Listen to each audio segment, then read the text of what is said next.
Hello. I would try to offer a greeting in Malaysian for this latest edition of the Paddock Pass podcast, but the slow remnants of jet lag means we'll have to do our best in English for now. Welcome to the show, where we'll try and recap what we saw, heard and thought about the penultimate Grand Prix of the season and the first visit to Sepang in 3 years, another tight MotoGP face-off to wrap the end of the flyaways.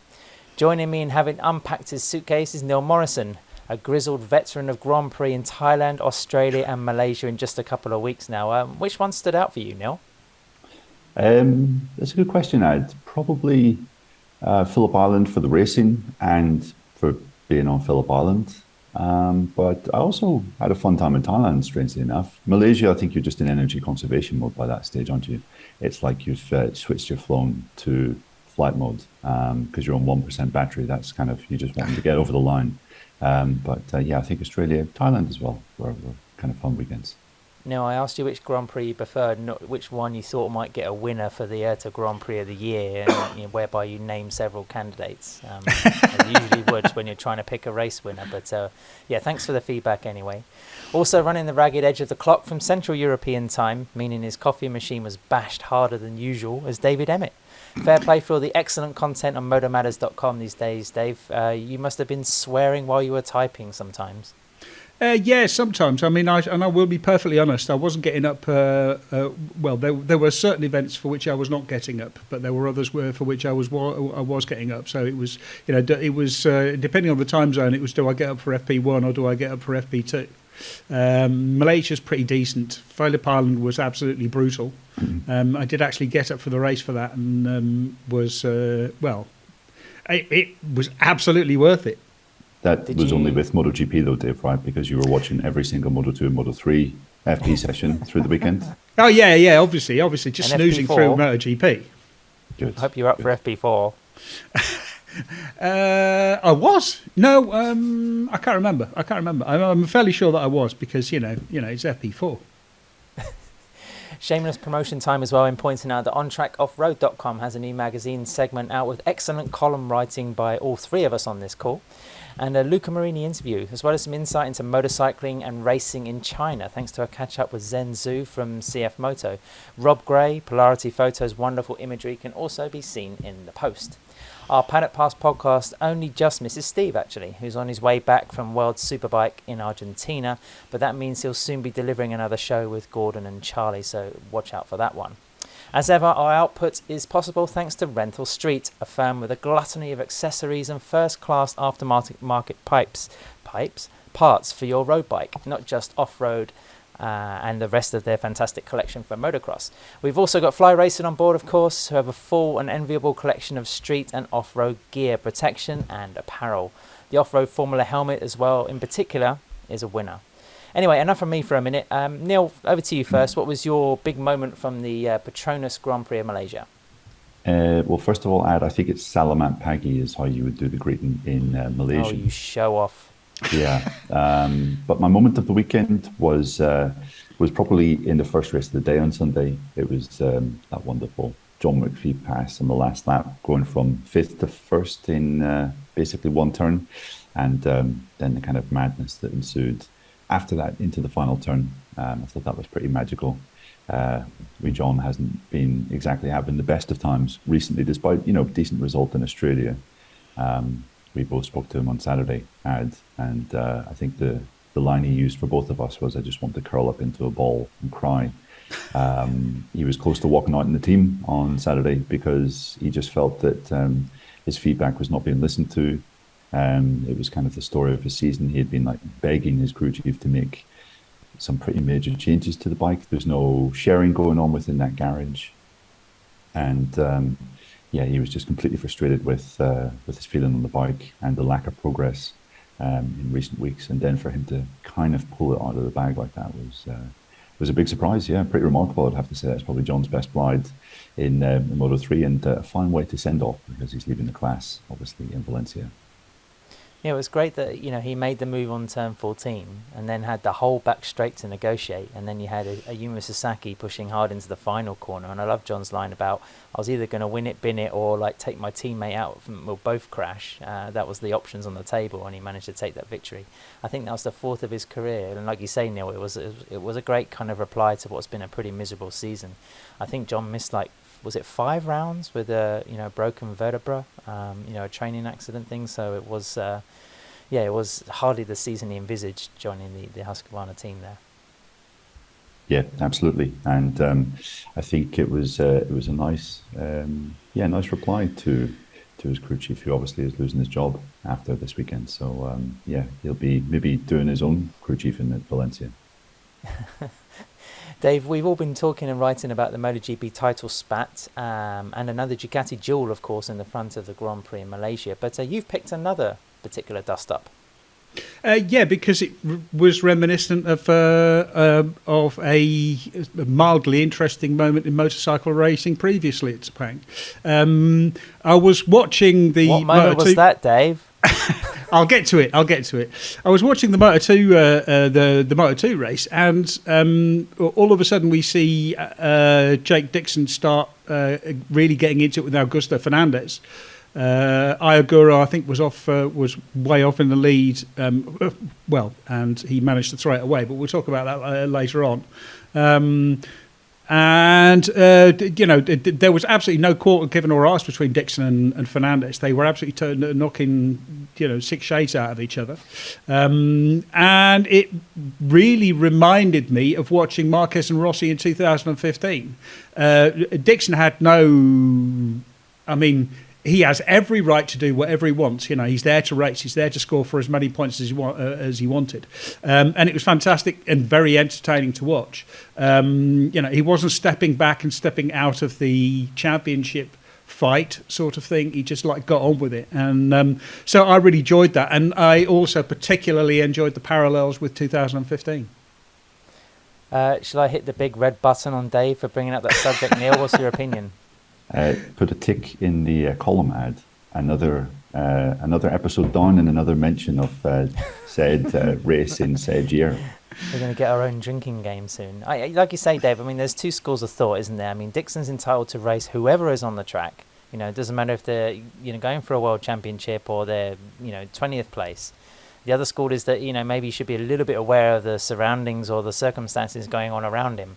I was watching it from the press room in Sepang, and I was trying to understand it because I didn't really see the sense of it. Because if Dixon had knocked off Fernandez, the Gas Aspar team is in a vaguely similar climes in terms of branding and association with Red Bull KTM Ayo. It's not beyond the realms of possibility to imagine Jake Dixon working his way up through the Gas structure and being in MotoGP in a couple of years. It would have been, a massive blunder. So it was, also speaking with Augusto as well, because he had to go, the riders had to filter through the media centre all weekend to get to the TV broadcaster set to do their TV duties. And he was kind of shaking his head, couldn't believe really the on-track behaviour, considering the wider connotations of what would have happened if something had gone wrong. Yeah, I think Augusto was a bit nonplussed, understandably so, because it was a high-pressure situation. And when that battle was ongoing, it looked like Augusto was going to lose massive amounts of points. It was only when Agura crashed late on that he was handed a reprieve of sorts. But I think Augusto thought he had better pace than Jake, and he was therefore trying to pull them towards the guys in the podium places at that point. But Dixon thought differently. He thought he had the pace, and he thought that he had the better late race speed than Augusto. And as Jake said afterwards, we're not playing cards. We're riding motorcycles in a World Championship. And, he said at no point did we make contact. The roofs were tough, but they were clean, I would say. Yeah, because I put this on Twitter as well, just to judge people's reactions, and everyone said, no, it's perfectly fair, it's perfectly clean. It's everyone has every right to do that. And then I said, well, it was exactly like Rossi and Marquez. So, no. This was very different. It was completely different. It wasn't like it at all. Marquez was obviously trying to hold up Rossi, and to me, I couldn't see the difference. It was exactly the same situation where two riders. I mean, the only thing that was different is that Jake Dixon wasn't in the press conference, or Augusto Fernandez wasn't in the press conference with Jake Dixon, telling him exactly how he had tried to ruin his race back in Phillip Island. So that it's literally the only difference. So at which point did Jake stand Augusto up and then flick his left knee? Well, that was I mean, like and take Augusto down. This is also true. I mean, that's the other difference. The other difference is this is exactly how it should have played out. It should have been just a clean or a hard and entertaining battle, and we all get on with our lives instead of turning into a drama cry fest. David Emmett bringing everything back to Sepang 2015 since there is Sepang only one 2015. motorbike. There is only one motorbike race. Goodness gracious.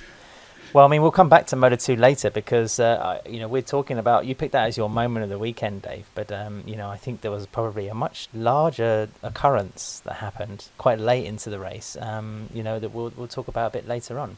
For me, the moment of the Grand Prix was Pecco Bagnaия's start. I mean, he was ninth on the grid, right at the end of the third row, and the way he just got away, put himself into contention was magnificent. I thought it was the bedrock, really, of his Grand Prix victory, the seventh of the season. As we said, Neil, on the Paddock Pass podcast show, and people seen in many different places, 7 wins means he's the most successful rider for Ducati since Casey Stoner in a single season. Pecco's performance on Saturday had a lot of us wondering whether he was coping with the pressure of being championship leader to the tune of 14 points, whether he could actually seal the deal with a lot of attention around him. Not only a couple of camera crews who are making a documentary about his season, but also extra family, extra friends, the whole MotoGP glare and spotlight, actually. His qualification on Saturday was the 4th worst of the year. And it was actually the 4th time since Jerez that he's been off the front row. So it was a major miscue, but the way he managed to focus and get the job done, I think it was testament to his focus for the race. I mean, you only have to look at what happened to Marco Bezzecchi as well, and the way that he was kind of squeezed into the first corner and lost a lot of time and positions. That the same thing could have happened to Bagnaia if he had fluffed the start and was steeper in the pack. So that was really where he got it done, I think. The interesting thing about Sepang is it's a very long run into turn 1 from the start line. And I mean, normally pole position is out on the outside so that you have, the ideal line into the first corner. But with such a long run, actually being on the inside can be more of an advantage. Also, because there's usually a fair amount of rubber there because of the way that the riders come out of the final corner and ride up the right hand side of the track before sweeping left and then back into the corner again. And what happened for both Bagnaia and Quartararo is everyone sort of like switched over to the left, and that opened up some space in front of them and allowed them to make up a lot of ground at the start. And fair play. I mean, the Ducati garage looked like an absolute disaster on Saturday. The tension there, and it looked, to be perfectly frank, as if Ducati were messing it up just because of the amount of pressure they were placing on everyone. The only person who looked at all calm was Pecco Bagnaia, and Christian Gabarini, who's also just really, really calm at that, very, very good at that. But everyone else looked as if they were about to explode. So they put a heart rate monitor on Tardozzi, Dave. Yeah, that's right. Yeah, exactly. It at a certain point it just went into exponential notation because that was the only way to actually keep up with it. It was just. Yeah, I mean, there was so much pressure there. And the way that Bagnaia handled it, I think, is perhaps the most impressive thing about his season so far. Let's get on to one of the first talking points on this podcast show this week. Neil, you wanted to tackle the duel that we saw between Pecco Bagnaia and, Bastianini. The 3rd time this year that the future teammates, tangled. Misano being probably the most notable. Aragon as well, we saw a close battle. But, we were left on Sunday asking questions about Bastianini, really, because it didn't look like a team or a brand kind of effort there to get the job done, did it? I mean, there was fantastic pressure. Again, as we spoke about on the Patreon Note Show on Sunday evening, the likes of Luca Marini didn't believe there was anything wrong with Bastianini's conduct. He felt actually that the proximity of the Italian to his countryman was actually doing Bagnaia a favour in keeping him focused. If he had been further down the track with a 5-second margin, then, you know, maybe he could have misfired or, you know, slipped, had a moment of a lack of concentration and dropped it. So, you know, that was one kind of view which I think we didn't really see, purely because, you know, Bastianini was so close and attacking so often.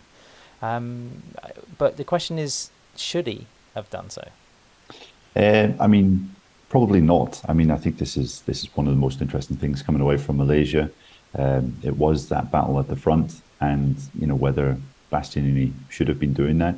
I think his defense was that at the time of the race, it was still mathematically possible for him to win the World Championship, and he was plus 40 points, I think, going into the race behind Bagnaia.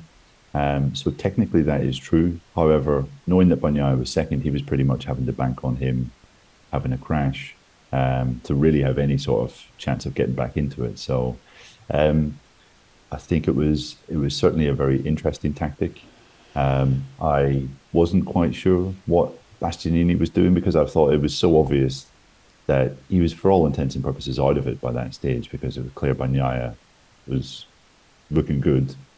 And yeah, with Ducati clearly wanting to get this wrapped up as soon as possible, I thought it was actually quite funny and just quite ridiculous that he was pressuring Bagnaia to the extent that he did. Obviously, there's a very clear explanation for why he did it, and that's because he's trying to show Pecco exactly what he's in for next year in 2023, that he's going to be no pushover.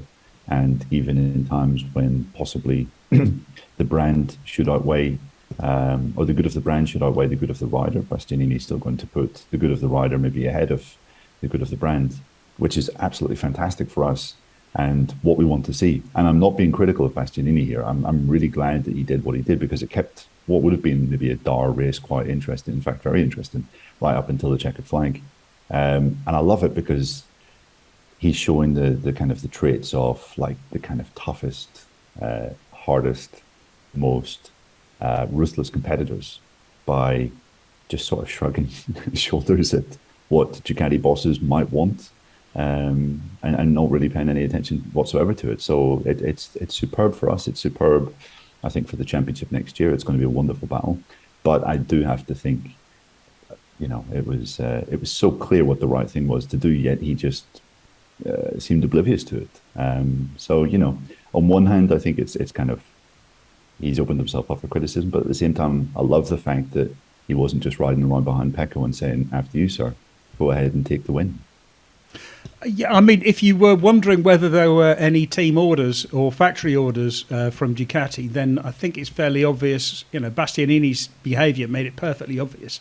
Afterwards, both Tardotti and Ciabatti were saying, "Look, the only thing we've said is don't do anything stupid, don't take risks." And you saw that again with the final pass, where Bastianini at turn 9 got close, nearly ran into the back, but ran wide because he wasn't on the right side.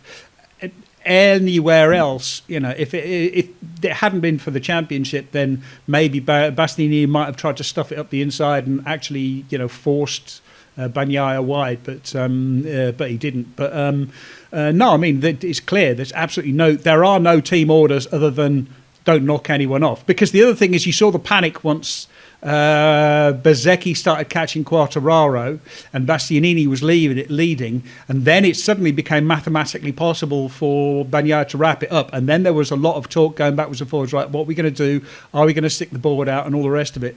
Bezzecchi solved that problem for them by backing off and losing time.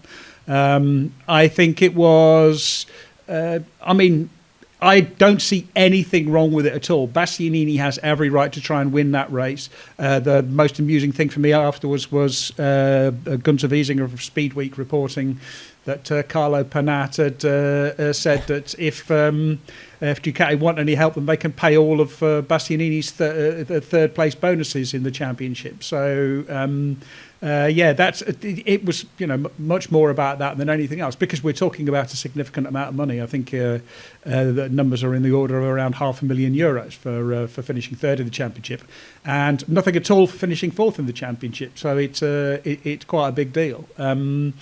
But yeah, I mean, completely agree. And as Neil said, it's about 2023. There was a big part of that in 2023, and I'm really looking forward to seeing that, because it's going to be much more interesting than watch Jack Miller be a good teammate to Pecco Bagnaia and support him in that way. Yeah, no, I mean, I agree with what you say. I mean, it definitely made it more of a spectacle. I also love the way that Bastianini has this kind of like cheekiness to him. He was kind of grinning away about the situation, seemingly unaware of the gravitas of everything that had been going on. I think our colleague Manuel Pacino in the press conference asked him if he had seen his pit board, and he kind of went, yes. He said, well, did you want to pay any attention to your pit board? No. So is this kind of like, just disregard really for what's going on. I think Gareth Harford as well, one of the regular photographers in MotoGP, had a great image in Parc Ferme with Bagnaia sort of feigning to, stick a knife in the back of Bastianini, as if to say, you're making my life unnecessarily hard, mate. But I also love the drama, which, kudos to the Dorna TV production crew for keeping an eye on the three stooges of Ducati senior management, trying to work out, like Dave mentioned, what to do in the event that, Bastianini was leading the race, and Bezzecchi, who had actually, like we mentioned earlier, due to his drama and the start, had chewed the most effective period of his tyres at the beginning of the race, so wasn't really ever going to threaten Fabio Quartararo as the laps went on. But it was good drama, but I still found myself a little disbelieving that Bastianini, who was only 3 weeks away at the time from entering that team and changing the shade of leathers from like a mauve to a dark red, would, there is, as with everything in racing, guys, there's a precedent for this. 2006, Danny Pedrosa and Nicky Hayden. I mean, look, that was serious plates being thrown at the wall in the HRC hospitality. That's as close as it comes to dropping a major clanger. Yeah, I mean, a few things I'd like to mention. I think Ducati, Paolo Ciabatti said after the race on Sunday that had Bezzecchi got Quartararo for third, obviously if Bagnaia won and Quartararo was third, then he would be champion. So if Bezzecchi took Quartararo for third, then they were going to tell Bastianini, look, back off. And they came to that agreement during the race. And I think we should probably say, chapeau to Ducati, because it would have been so easy for them to tell Bastianini, just back off, please, because we want our rider to win. And maybe he was told subtly to do so, but there was no kind of dashboard messaging. I think he probably got a stern ticking off after the race. And Dave mentioned Gunther Wiesinger's story on Speedweek afterwards with Carlo Panat. It was reported that Panat and Ciabatti were having a right old row after the race as well. So I think, that's obviously interesting. But it could have been quite easy for them to have really made it clear to Bastianini during the race, like, look, leave him alone. But they didn't. So, I think that's a good thing. They let him race it out. And as you said, Ad, I love his kind of impishness, his cheekiness. And, as I said before, it's the kind of thing that you would see Marc Marquez do, you would see Valentino Rossi do, a kind of ruthlessness, putting themselves beyond any other kind of hope.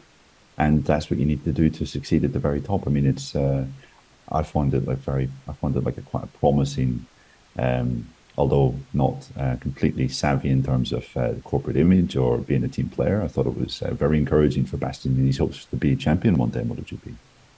Yeah, I don't really like the comparison to 2006 because I think it is different. Pedrosa was a rookie. Pedrosa was Nicky Hayden's teammate. It was just a stupid pass on Pedrosa's. It was exactly the kind of rookie mistake you would expect from a rider in his first year. And the championship situation was very different. I think what was it, 8 points or something that Valentino Rossi led going into Valencia after that. Already Marquez or Bagnaia has a 14 point lead, so it's a much more comfortable situation. And anyway, the difference between first and second wouldn't have made all that much difference. Now it's 22 points. Otherwise, it would have been 18 or 17 points. 23 or 18. That's still. I mean, Bagnaia really does have to mess up horrifically to actually throw the championship away. Because the other thing is, Fabio Quartararo has to win at Valencia, and that's just not going to happen, considering we had 3 Ducatis on the grid last year, or on the front row of the grid last year, and three Ducatis on the podium. Yeah, that's right. I mean, we could perhaps talk a little bit about Valencia towards the end of the show, Dave, but I mean, Quartararo's only finished on the podium once at Valencia. Like you say, he has to get a job done. Bagnaia only has to finish 14th because he has a superior number of victories. But just to go back to Bagnaia for a moment, because we were talking about the pressure that he's been under. And I mean, I looked it up, and unless I've made a mistake, then of his 7 victories this year, 6 of those have been achieved with a winning margin of less than half a second, which, is a phenomenal amount, really, because that, we've been speculating or ruminating rather that MotoGP's been slightly stayed this year, but there's some seriously close race finishes, and Bagnaia has had to really focus and fend off people like Fabio Quartararo, like Marco Bezzecchi, like Bastianini, to get the job done. So it was another splendid performance, I thought. But if we can also just hypothesize for a moment, if Bastianini had been winning and he had to move over to let Bagnaia win and Ducati win the World Championship, I wonder how he would have done it. I mean, if he had slowed up right on the last corner and made it so blatantly obvious that he was handing Bagnaia and Ducati the championship, I wonder how that would have been for relations going into 2023, because, that's already a psychological one-up, isn't it? Yeah, but it was interesting because in this situation, Bastianini afterwards said that basically he had sort of destroyed his rear tire, and he was losing a lot of time on corner exit, wasn't able to get the drive, and he was having to make up time on Pecco Bagnaia on the brakes. And we have come to expect Bastianini to manage his tires pretty much better than anyone else in MotoGP in the second half of the season. In fact, all season he's generally been very, very good at it, one of the best at it. Arriving late in the race. Yet here he seemed to have just done his rear tiring a bit earlier than he felt. And I think we have to say chapeau to Bagnaia, because he was able to defend and able to defend. I wouldn't say comfortably, but I wouldn't say it got as close as it did back at Misano, for instance, when Bastianini was less than 1/10 of a second away. So. For once it seemed that Pecco had the edge on him late race this year, because that, like we saw in Aragon or in Misano, it was clear in those races that Bastianini was definitely the faster guy at the end, but here I don't think that was the case. Neil, if you use the word chapeau again, I'm going to start calling you Lin. Well, if this podcast is Pecco Bagnaia, then stay as Anaya Bastianini and follow us tightly, because we're just going to go into an ad break, but we'll be right back.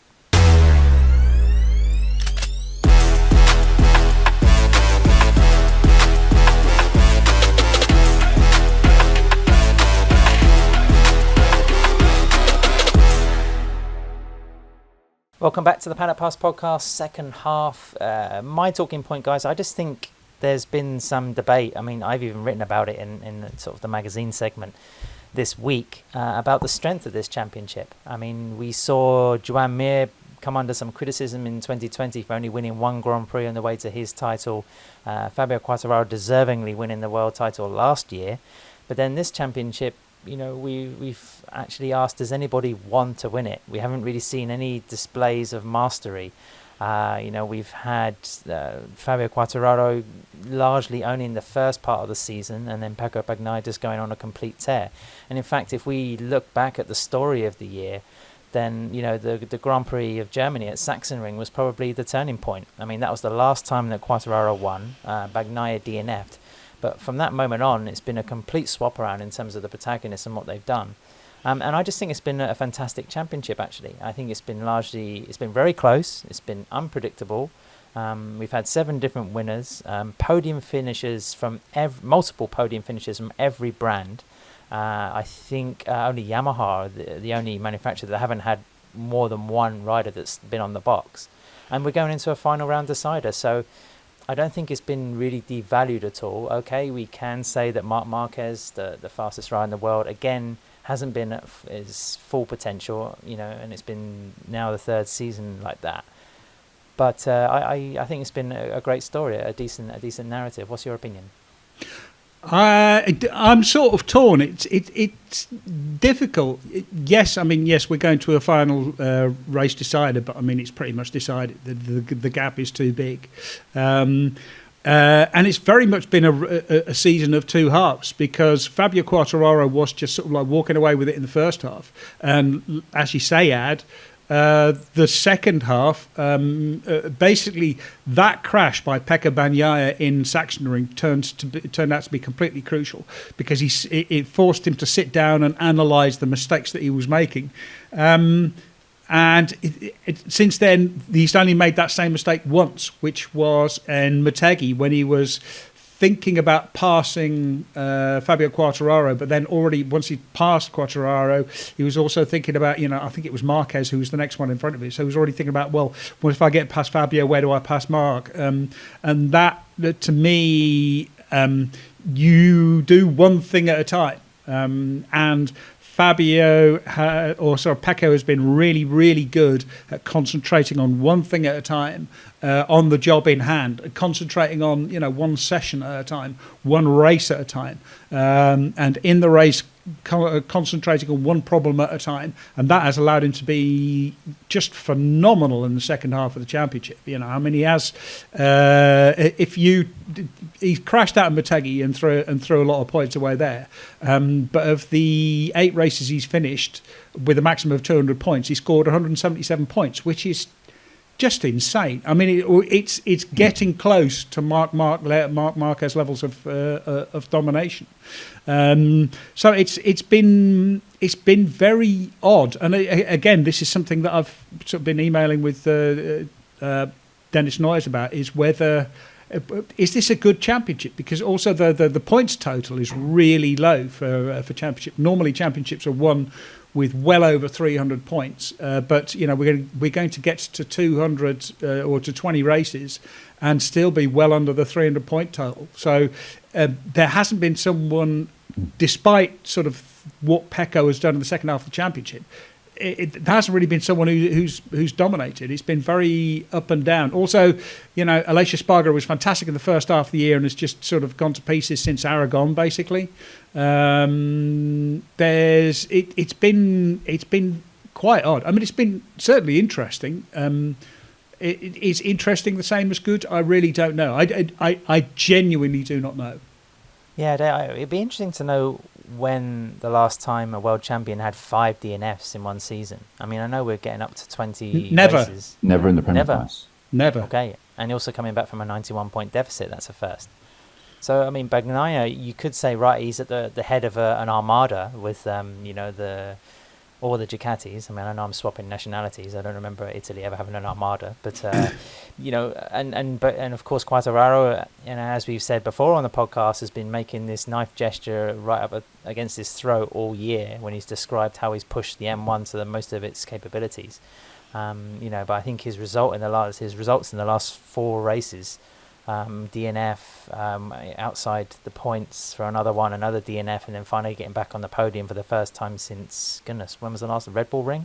Austria. So it's Austria, yeah. So it's been quite a trek in the second half. And Neil, you've also said that there were some suspicions that Fabio was having a bit of a mental block like he was in 2020, and that hasn't been the case. I think as we saw in Sepang, the Frenchman deserves eternal credit for the way that he really has ridden like a beast this year. But I just wanted to ask you, Neil, because you sort of like, just in our discussions, you were having difficulty getting any kind of love or favouritism for the Bagnaia champion bandwagon. Has that shifted a little bit for you in the last couple of weeks? Yeah, it has had. I think, understandably, a lot of people I've seen, just people I've spoken to, also some opinions I've seen online from both journalists and fans, pointing to the Ducati dominance. And you can't deny the fact that the Ducati is, by some distance, the best bike on the grid. And obviously, Pecco is in Ducati's factory team, and therefore he should be winning this championship. He should be out of sight by now, frankly. But I still think in the circumstances, as Dave mentioned, his recovery from the Sachsenring has been remarkable. I think, 8 podiums in the last 9, 5 wins in that time. And in each of the last 3 weekends, since that mess up that he made in Motegi, there's genuinely been like 3 rounds where Bagnaia has been super impressive, and rounds where there were occasions when you thought, okay, this might be his undoing, this might lead to another mistake. Like, for example, in Thailand, it was wet, and just 8 days previously in Japan, he was shocking in the wet, could not get any feeling whatsoever, yet he managed to hold off Marc Marquez at the end of that race. In Australia, his start device didn't work yet at a track that maybe wasn't one of Ducati's best. In previous years, he led a lot of laps and came within a lap of winning the race. And then again, here he had obviously a few shakes and a few nerves on Saturday, yet had that thrilling start and held off Bastianini at the end. So I think in the last 3 rounds, you have to give him a lot of credit. He has been riding like a champion in waiting. For me, that's a bit of a relief, because on Saturday, I think all of us were maybe just bemoaning the fact that no one wanted to win the championship. All 3 of the candidates at that time, Bagnaia, Quartararo, Espargaro, weren't looking like contenders. They were looking like nervous rookies, really, in this kind of situation. However, I think both Bagnaia and Quartararo responded on Sunday with kind of championship-esque performances. Both responded with rides that made you realize that they are the top 2 guys in the world this year. And, they had a lot of things going against them, but they still managed to make it work. So, you have to say fair play for that. Not chapeau, right? Fair play. But, if you take an overall view of the championship, I mean, the Bagnaia and Quartararo duel is something we saw a little bit towards the end of last year, didn't we? Thought, right, okay, those are the top 2 guys from that campaign. It's only natural if they're going to be the top 2 going into another year. They've got a little bit more development, not so much in Yamaha's case, but certainly with Ducati and with Bagnaia, a bit more experience, a bit more learning.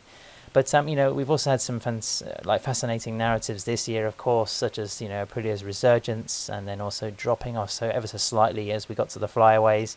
The Suzuki story, Honda's woes. I mean, when was the last time we ever saw a press conference with the technical coordinators from the teams, and Honda was in the back row and the last to talk, as befitting their status in the manufacturer's standing. So it's been quite a turn up. I don't think you can really point at the championship and say it's been a disappointing year at all. I think it's been pretty riveting. So that's my 2 pennies worth.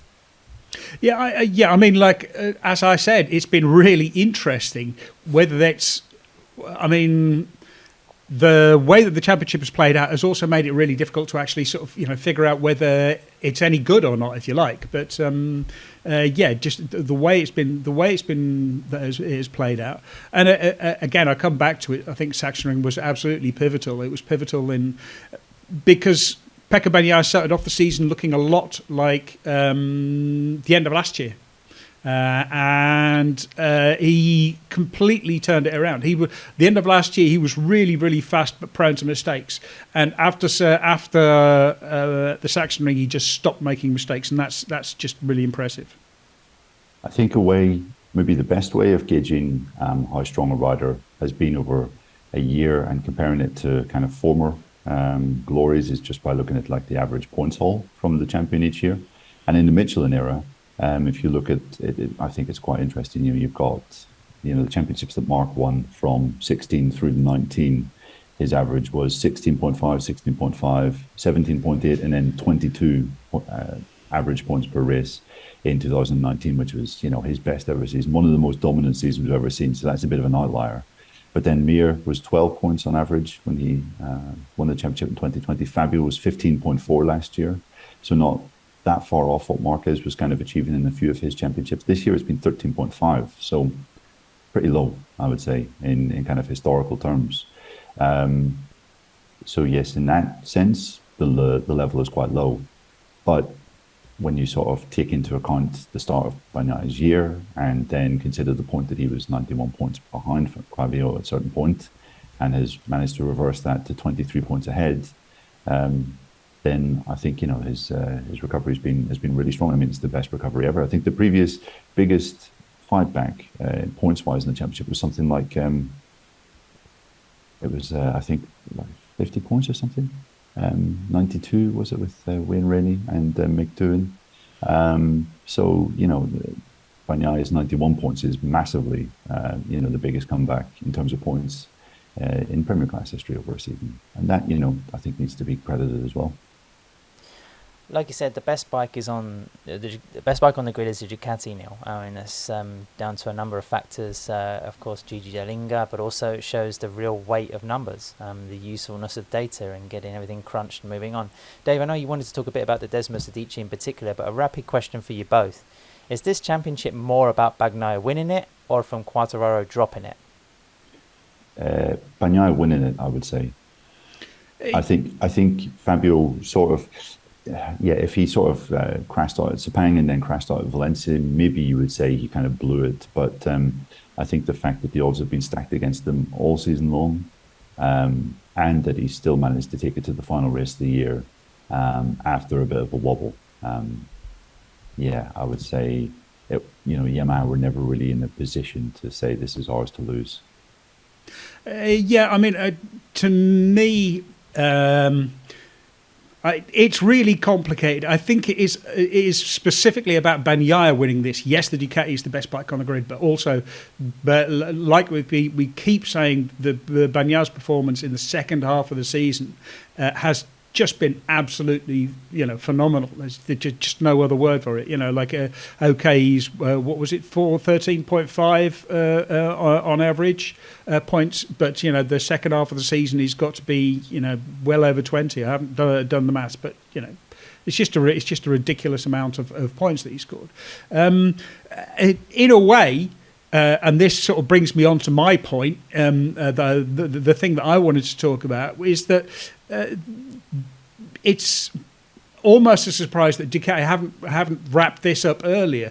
Ducati should have done it, should have sorted it out earlier, but they spent so much of the first part of the season testing and messing around that they threw away a lot of points. I mean, we remember Pecco Bagnaia, I think, all the way up to FP3 on Saturday, complaining about the amount of testing of new material he was still having to do, and he didn't have a base setup, and he didn't have anywhere to, you know, a good starting point.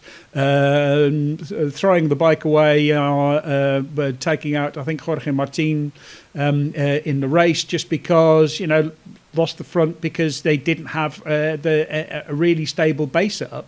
And it took them really until they got back to Europe, so the first 5 races, you know, it wasn't until they turned up at Portimao that Ducati actually had a starting point, a real base setup. And that was the point at which you really start to see Bagnaia build. And you sort of think, I mean, Ducati brought a lot of changes. You know, they had a new chassis, they had a new engine, then abandoned it and bought a slightly upgraded version of last year's engine. They had the front ride height device. It's clear they've changed the rear ride height device as well. They had a lot of aerodynamics that they've been playing around with, and they just had so much to test. Gigi Dall'Inga, Ducati believe in the bike, a lot like Honda always did. You know, it was the bike that won the championship. Ducati believe in the bike as well, and they put a lot of effort into developing the bike. But that counted against them at the start of the season, I think, and I think they threw away the first sort of 5, 6, 7 races maybe, just because they'd lost it to not having a decent base setup, and if they'd sorted themselves out earlier in the year, then I think the whole season would have been easier. And I don't think we'd be talking about, you know, taking the championship down to the last race, because I think I think Bagnaia would have wrapped it up much earlier. I'm not sure if it's media centre chat or it's actually been confirmed somewhere, but there will actually only be 4 factory Desmos Adichis on the grid next year, right? Yep. Okay, so that's Bagnaia and Bastianini, and then the other 2, have they been... The Pramacs, yeah. Yeah, the Pramacs. Zarco Right, Martin. okay. And Zarco, I mean, this is the other thing. The genius, you don't really need to. I mean, Ducati don't really need to do all of this extra testing during the winter because they've got Johann Zarco. You know, that second Ducati has always, or that Pramac Ducati has always been the test mule. It was Jack Miller when he was there. It was Danilo Petrucci who was there. You know, Petrucci was given setups and told, go out on, test this. We want to know how the bike behaves. And he knew that, he wasn't going to be able to be competitive because he had something else to do. He had a job to do for the factory. It's an incredible... I mean, it's such a smart thing to do as well. It's such a smart way to approach the race. That it's just... it's odd that other factories don't do this as well. And you would hope that KTM might use Pol Espargaro in a similar sort of role next year on the gas. But yeah, I mean... It's always with testing so incredibly limited. It's really difficult to get the bike dead right. So you have to find a compromise between testing enough and not finding yourself getting lost and ending up starting the season without a base setup, without really a starting point to work from. Dave, Ducati tested a new chassis in Misano for that one-day test there. Is there the danger that, wrapping the Triple Crown, they kind of take their foot off the gas a little bit? They say, right, we've got a bike that in the last 2 generations is still extremely competitive right at the front of the grid. Okay, they're going to have 4 2023 spec next year, but the 22 is obviously a fantastic motorcycle. I know if you stand still, then you run the risk of moving against the other factories that are making progress. But I just wonder if Ducati will have the resources once they've achieved their objective of being number 1 in the world across every particular category, constructor, rider and team. Perhaps they think, right, okay, we've got the bikes on the grid, let's crack on again. I mean, they are running into the danger for them now is that the bike is too good. With a bike this good, the risk of changing something and make it worse, it gets easier to make things worse than it does to make things better.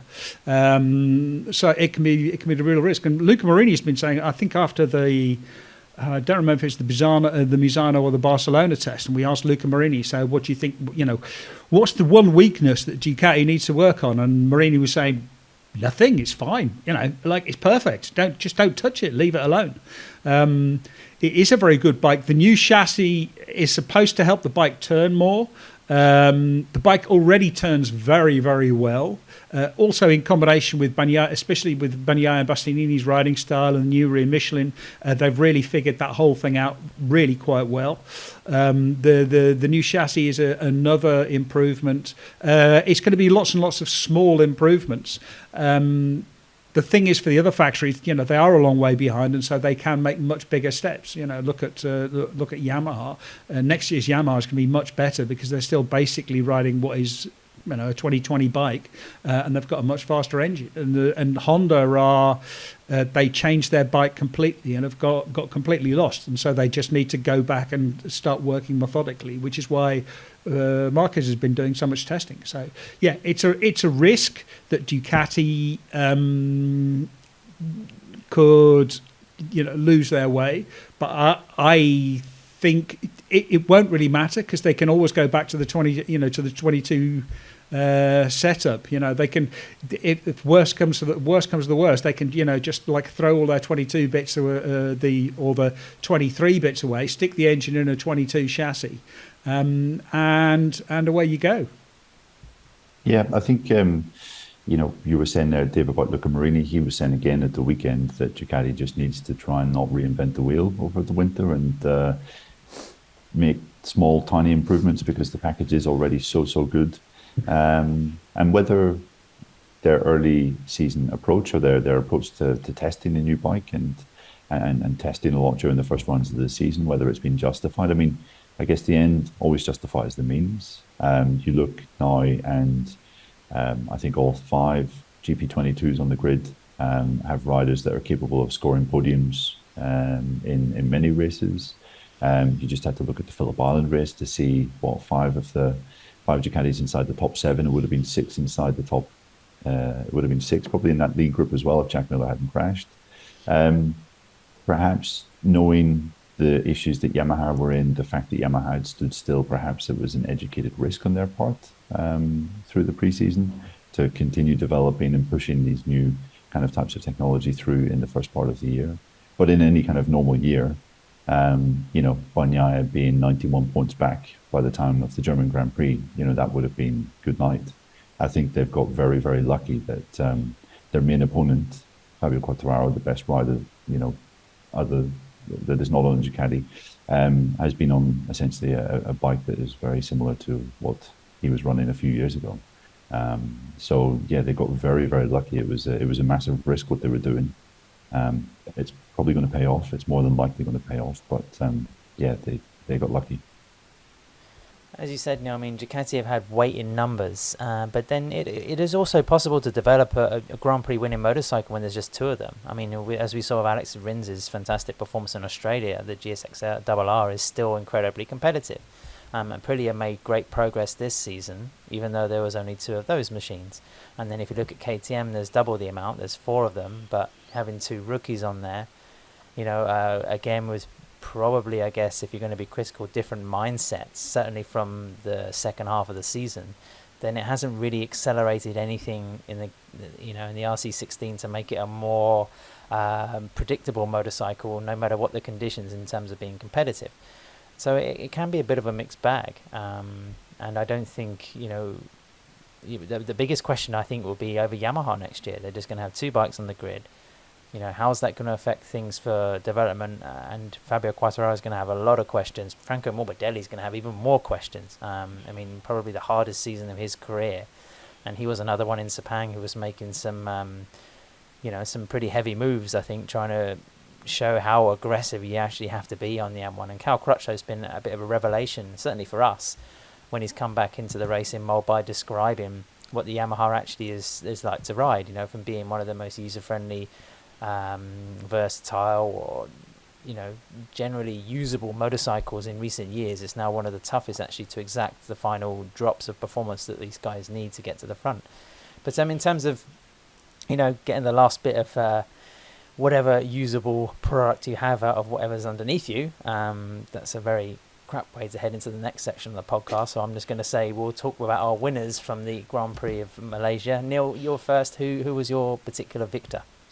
My particular victor ad was, obvious, but Pecco Bagnaia, just for what we've mentioned so far in the show. It looked perilous on Saturday. 2 crashes and 2 crunch moments at the end of FP3, at the end of Q2. One of his worst qualifying performances of the year, but started brilliantly, held off Bastianini's challenge, showed that he could deliver when the chips are down. And is now just essentially a cruise around Valencia away from bringing home his first MotoGP championship. Just to kind of rake over some of the old ground as well, my winner was Fabio Quartararo. The way that he could perform like that, take his first podium for a number of Grand Prix after a disappointing run of form, and be able to flick the bird to show off his broken left finger in Parc Fermé, just kind of topped it all off, really.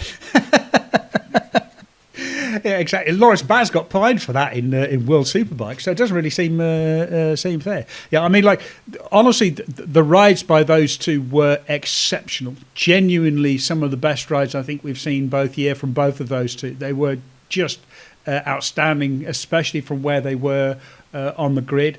For me, my winner has to be Gigi Dall'Igna, because he was hired to do this. He was hired to come to Ducati and win the Riders' Championship after the failed experiment with Valentino Rossi, and he's done it. He's put together a program which is built clearly the best bike on the grid. It took him a long while. He got very close with Andrea Dovizioso, but Dovizioso found himself up against Marc Marquez, which was just a bridge too far. I think Bagnaia has been a little bit lucky with Marquez being out, but Marquez is out because Marquez made a mistake. He crashed and he suffered the consequences of all that ever since. So this is Bagnaia's championship, but it's also very much Gigi Dall'Igna's championship, and it is the crowning. It was the one thing he missed because he's won 125 and 250 championships with Aprilia, and now he's finally got a Premier Class championship as well. Almost. Almost. Oh no, he's going to look. I don't like to rain on anybody's parade, and obviously Fabio Quartararo won't believe me. But the string of coincidences needed or the string of events needed for Fabio Quartararo to actually win the championship at Valencia are just too bizarre. I mean, it would literally need Pecco Bagnaia to decide, you know what, 20 races is too many. I think I'm just going to stay at home. It's much too nice, much too comfortable. Can't be bothered. There's no point. We'll talk about this probably next week when we're previewing the final race of the year, Dave. But all it would take would be for Pecco Bagnaia to do something that he's done in 4 races this year, which is crash on it, which is no. But it would not only. I mean. It's not even what Pecco Bagnaia has to do, which troubles me. It's Fabio Quartararo winning in Valencia. That, to me, is the most improbable thing. It's a bit like, again, sorry, it could bring up to 2015 again. Once we got to Valencia, it was obvious that Valentino Rossi was not going to win the championship because the last race was at Valencia. If the last race had been at Phillip Island or Mugello or somewhere else, then he would have stood a chance. And it's Phillip Island, he would have finished 4th. Yes. Yeah, this is also true. All right, bad analogy, but I mean, this is the same. If the last race was at Barcelona, then you'd have to say Fabio Quartararo stands a real chance of winning the championship. But if the last race isn't at Barcelona, the last race is at Valencia, and there's going to be like 6 Ducatis ahead of him. They should have given Rossi a Honda and a 10-second penalty, Neil, and maybe he would have surged through and won it from that distance.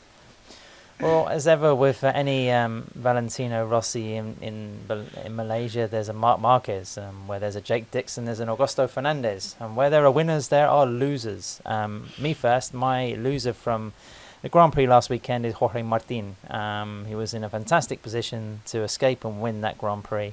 A spectacular crash and even some pretty scary photos, actually. With Desmo Sedici flying through the gravel and almost hitting one of the marshals. That was pretty scary stuff. But I mean, Martin's conduct, Neil, over the last couple of weeks has been a bit weird, isn't he? He's made a few sort of narky kind of comments in the media that, he feels slightly harshly done by in terms of being passed over for the factory seat. There's a bit of a chip on the shoulder, I would speculate there.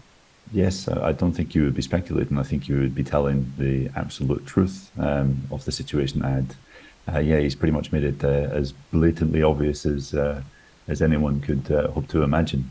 Trying to read the situation. I liked his comment on Saturday whether he would be sort of worrying about the championship connotations with Bagnaia and whether he could win on Sunday or not. And he just said, that's their problem. I'm not thinking about this. I'm just going to go out and try and win. So, Martin is currently just riding for Jorge Martin at the moment, and he's totally entitled to do that because he feels he's been unfairly passed over. Dave, who was your loser from Sepang?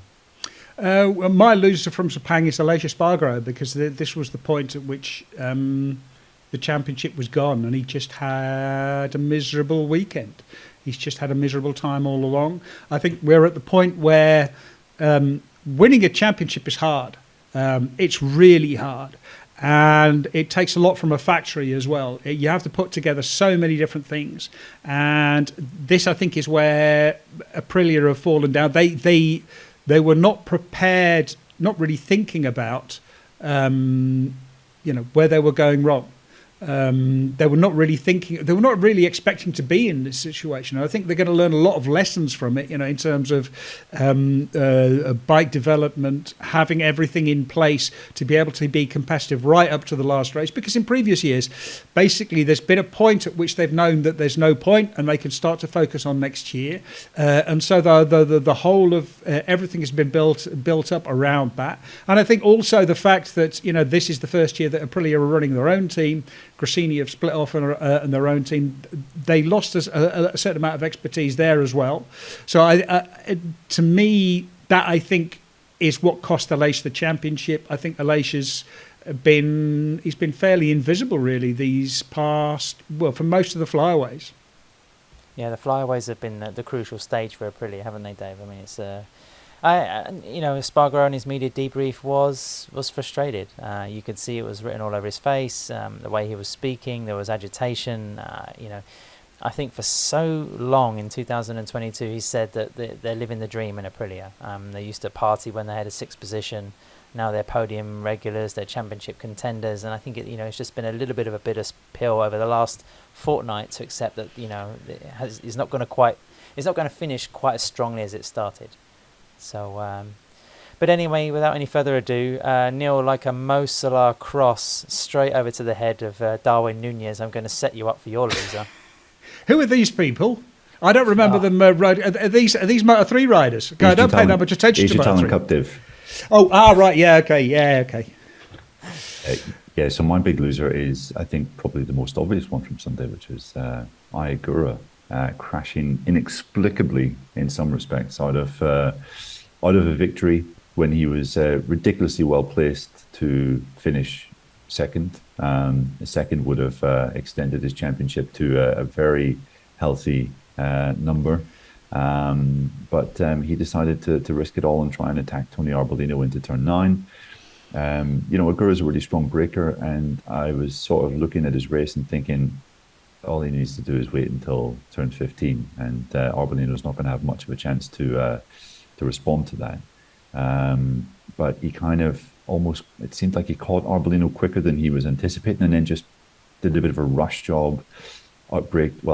Just tucked the front going into to turn 9, and from a real position of strength. The whole race we were sort of thinking, this is going really well for I, and he can basically head to Valencia and just need to top 8 finish to wrap it up. He now finds himself 9.5 points behind with one race to go. So a massive boo-boo from Aigura. I think it's his first crash out of a race all year, bar Portimao when we had that freak kind of 30-second shower down at turn 2, which caught 11 other riders or 10 other riders out. And what a time to just chuck it all away. I mean, it was I still can't believe that he did it. I do wonder if Aigura is wondering why everybody in the world is currently in his nightmare. And several days after the Grand Prix, he must still be thinking about it. I mean, it was probably the dumbest move of the whole season. I mean, we're talking about overall pictures of the championship, and Moto2 has been quite a strange year. But he went in with an 8.5 lead, or 3.5. Yeah, 3.5. So that he was back in control of the championship from Augusto Fernandez. Fernandez having his own issues with Jake Dixon. Like you said, Neil, I mean, it was on a plate. Take the 20 points, go easy, just lock it out. And actually, watching the last couple of laps in Moto2, there were some moments actually where I thought Aigura was really pushing the front end. I was kind of thinking there's no way he can actually dump it and do what he did, but wow. And he was saying afterwards, second place wasn't enough in Malaysia because, he really wanted to arrive at Valencia with a properly comfortable advantage. So he said second place wasn't enough to have a comfortable advantage going to Valencia. I needed to win here.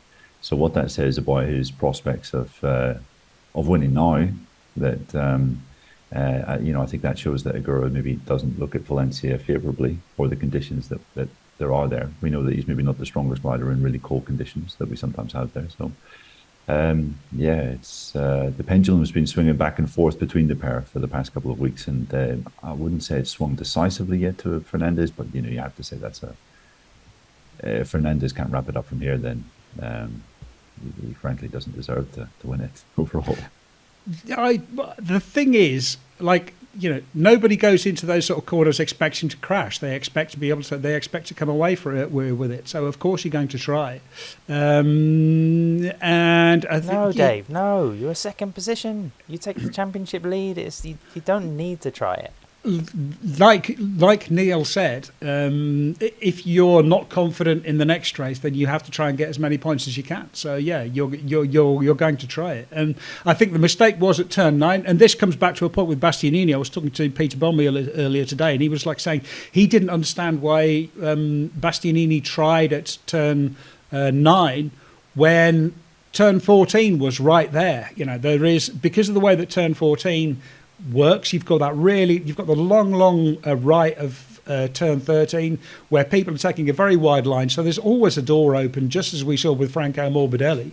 You can always try and stuff it down up the inside there, and it's much safer, it's much easier, and it's a much better place to try to pass. So I think the mystery is why Ogura didn't wait until turn 14, because I think he could have done that there too.